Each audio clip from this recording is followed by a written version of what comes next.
Mwiriwe neza nshuti muraho, twongeye kubasuhuza, amahoro n'ubuntu bibane namwe. Tubahaye ikaze muri gahunda yacu gusoma Bibiliya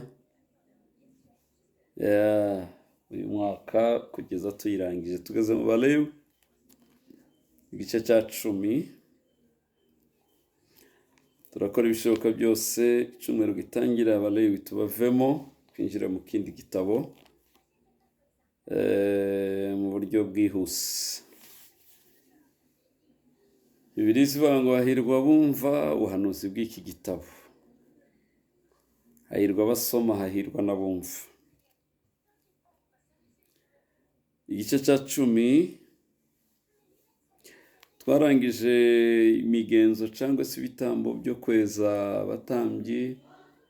Ubu tugeze mu gice cya 10 cyo ntabwo gihuye n'ibyo nubwo kivuga ku batambyi. Nadabu na Abihu bene Aroni benda ibyotero byabo, bashiramo umuriro, bashiraho imibavu, bayosheshereza imbere y'Uwiteka umuriro udakwiriye, uwo atabategetse, uw'Imana itari yarabategetse.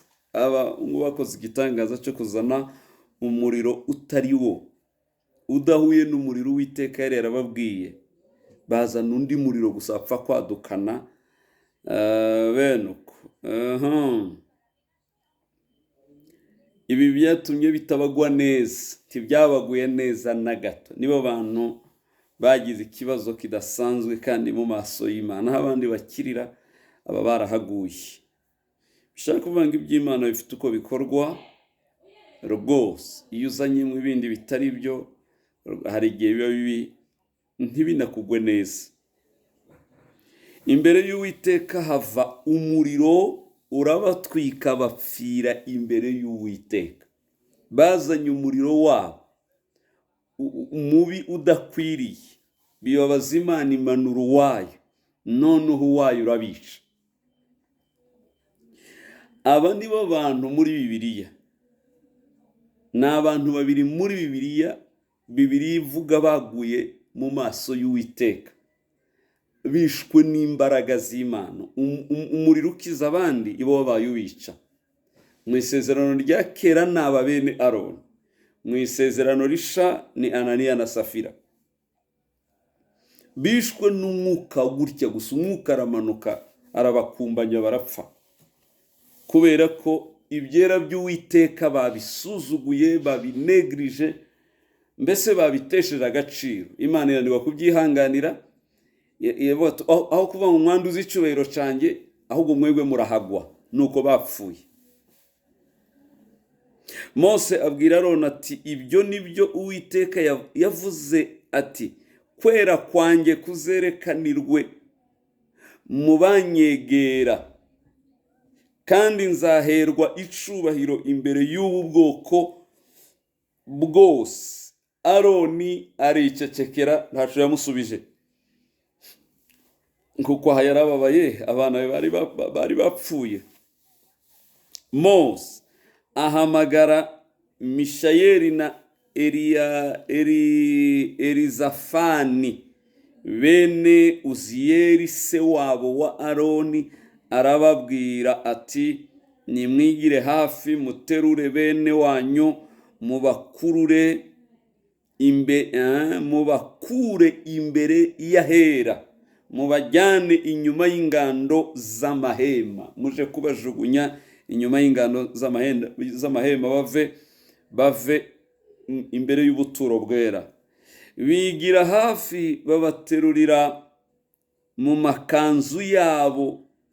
Efodi barazipfanye, amakanzu y'igitambyi bayaguyemo mu ngando, kuko Mose yategetse. Mose abwira Aroni na Eliyazari na Itamari bene Aroni ati,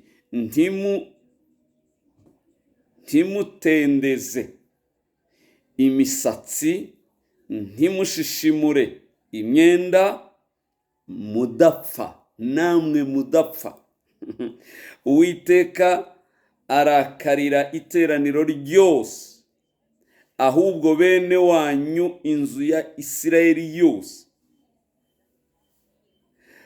baborogeshwe no gutwika Uwiteka yatwitse. Kandi ntimuve mu muryango w'ihema ry'ibonaniro mudapfa, mwirinde kuhava, kuko muriho amavuta y'Uwiteka yabasize. Bagenza uko Mose yabategetse, ababujije ikiriyo, ababujije kugandara, ababujije ibiki, kuko bariho amavuta y'Uwiteka. Ntimwite kuri bene wanyu bishwe n'umuriro w'Uwiteka, namwe mudapfa, kuko muri abanaziri, ntimwemerewe kujya kubabarira bariya, kuko bagomeye Uwiteka, mwebwe musigaye muri presence y'Uwiteka. Uwiteka abwira Aroni ati, ntukanywe vino cyangwa igisindisha kindi, wowe n'abana bawe muri kumwe, uko muzajya kwinjira mu ihema ry'ibonaniro mudapfa. Munyumvire, vino n'igisindisha ntimukakinwe, Aroni n'abana be, kuko bose bari berejwe kuba abatambyi, kugira ngo mutazapfa mukagwa imbere y'Uwiteka. Niyo mpamvu mubona cyane abakizwa babuza inzoga, babuza gusinda, babuza ibisindisha. Niyo mpamvu umuntu wese werejwe Uwiteka ubutambyi, ubunaziri, ntiyari yemerewe kunywa vino, ntiyari yemerewe kunywa igisindisha, kuko yaba yaratoranirijwe kuba uvugana n'Uwiteka nawe akabwira iteraniro.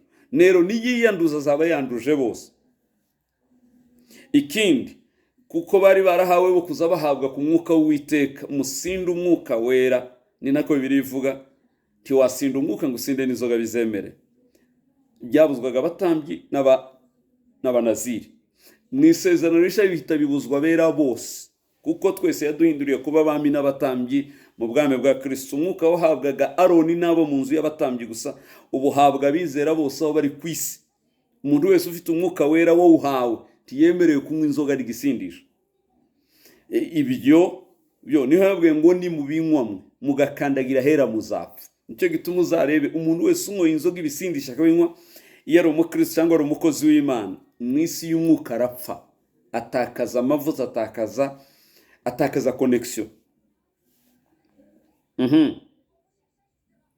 Nicyo gituma muzabona nka bamukamano babuzwa ntimukanywe, ntukanabikoreho inda. Umwana uri mu nda yawe no munaziri, ntukamuhumanye. Nyina w'amano yabujije kubinywa, atari ufite umwuka uri mu mwana uri mu nda ye.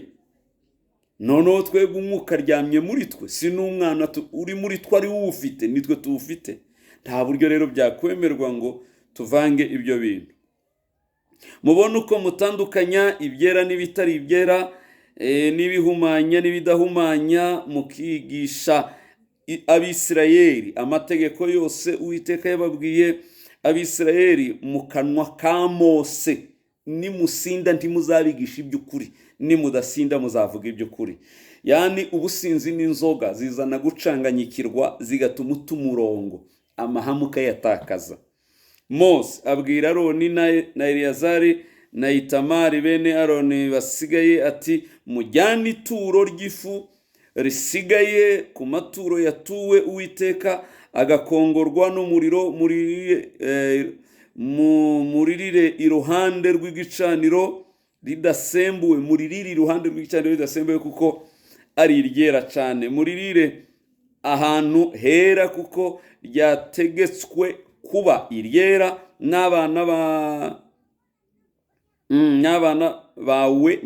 bawe ku maturo aturwa Uwiteka agakongorwa n'umuriro, uko niko nategetse. Na ya nkoro yajungujwe na rwa rushi rw'ukuboko rwerejwe wowe n'abahungu bawe n'abakobwa bawe, nabo mubirire ahantu hadahumanijwe, kuko wabiherewe kuba imyanya yawe n'iy'abahungu bawe ku bitambo by'Abisirayeli by'uko bari amahoro. Urushi rw'ukuboko rwo kwerezwa n'inkoro yo kuzunguzwa bajye babizana n'ibitambo byo gukongorwa n'umuriro by'urugimbu, babizunguriza imbere y'Uwiteka, bibe ituro rijungurijwe, rijye riba iryawe n'abana bawe, bitegetswe n'itegeko ritazakuka iteka uko Uwiteka yategetse. Mose ashakana umwete ya hene yatambiwe ibyaha, asanga bayosheje, arakarira Eleyazari na Itamari bene Aroni. Ariko bene Aroni yari afite ikibazo mananye.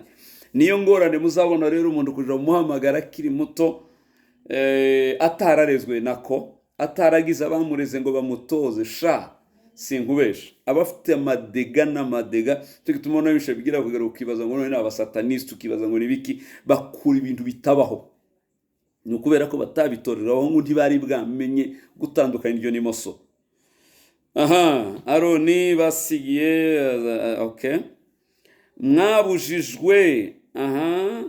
mwabujijwe niki kurira ahantu hera, cya gitambo catambiwe ibyaha ko ari icera cane, mukagiherwa kwishiraho gukiranirwa kwiteraniro, mukabahongerera imbere y'Uwiteka. Dore amaraso yacu ntarakazanwa imbere